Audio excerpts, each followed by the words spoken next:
Angin puting beliung di RT7.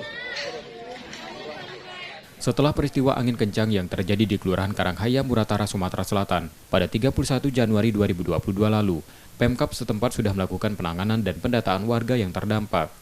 Lewat BPBD Muratara, sudah melakukan bantuan berupa paket makanan dan obat-obatan untuk korban yang rumahnya rusak ringan dan berat. Warga yang rumahnya rusak berat kini masih menumpang di rumah kerabatnya. Ayun ba ya waktu itu? Di rumah ada uang berapa saat itu? Ada uang 7 saat itu. Oh, 7 beranak. Terus San ini di mana? Tinggal di mana gitu? Numpang dengan siapa? Numpang dengan kakak. Kakak ya.